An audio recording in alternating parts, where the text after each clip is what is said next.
Berbeda dengan penampilan pendeta lainnya, sosok Agus Sutikno merupakan pendeta yang berpenampilan unik, seperti khas rambut gondrong yang dicat warna pirang, serta tubuhnya yang penuh tato. Agus Sutikno merupakan seorang pendeta di Gereja Pantekosta di Indonesia atau GPDI Jawa Tengah. Ia menceritakan perjalanannya membina orang-orang jalanan hingga berpesan soal Natal tahun ini.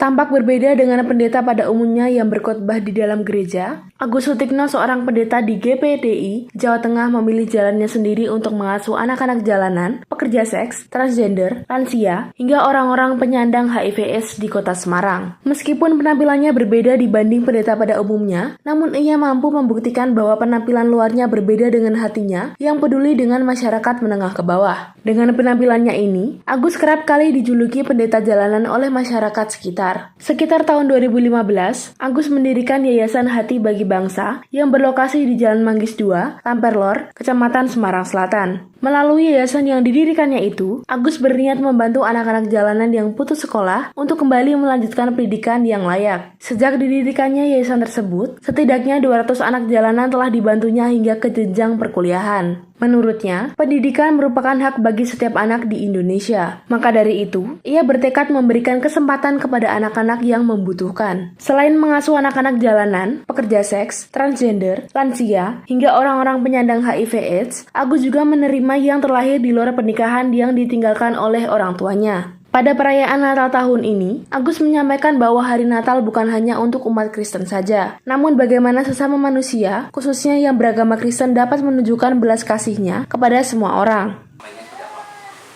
Kalau menurut aku ya, Natal ya bukan hanya milik orang-orang Kristen, tapi bagaimana kita sebagai umat manusia, khususnya yang disebut orang-orang Kristen itu lebih punya belas kasih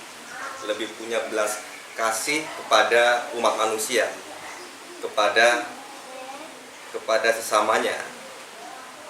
Ini itu menurut saya. Ada kegiatan apa, Mas? Menyambut Natal ini, Mas? Kalau kegiatan sih setiap hari, Mas, bukan hanya setiap Lebaran atau Natal, enggak, tapi setiap hari.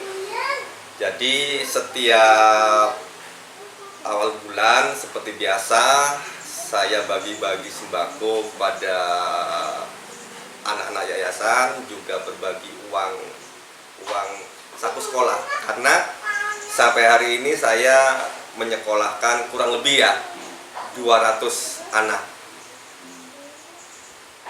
Dan yang paling kecil itu bayi. Mereka itu butuh figur seorang bapak. Makanya Indonesia itu adalah kehilangan fatherless gitu loh. Kehilangan sosok bapak anak-anak Indonesia. Makanya saya hadir kepada anak-anak itu sebagai seorang bapak, sebagai seorang ayah bagi mereka.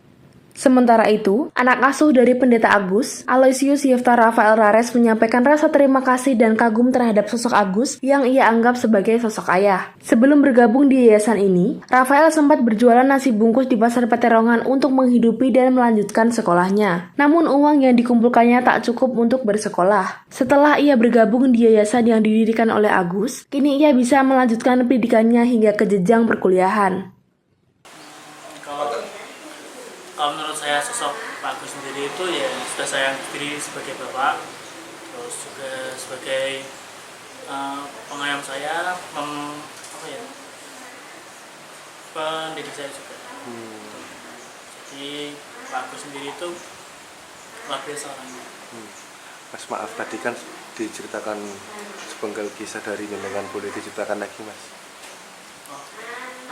Sebelum saya masuk sini, saya dulu pernah jualan nasi bungkus di daerah Pasar Peterongan sampai ke Semang 5. Dulu waktu itu karena semasa Covid, kan mumpung liburan sekolah sambil ngumpulin biaya buat lanjut ke SMA, ternyata tidak cukup.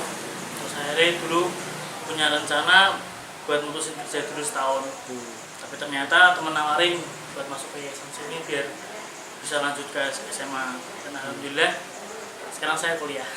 Kuliah di mana, Mas? Eh? Kuliah di mana? Saya kuliah di UT.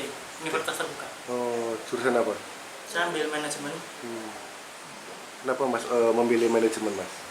karena apa ya, dulu waktu SMA lebih suka pelajaran ekonomi daripada yang lain. Hafifah Nur Hasanah melaporkan dari Kota Semarang, Jawa Tengah.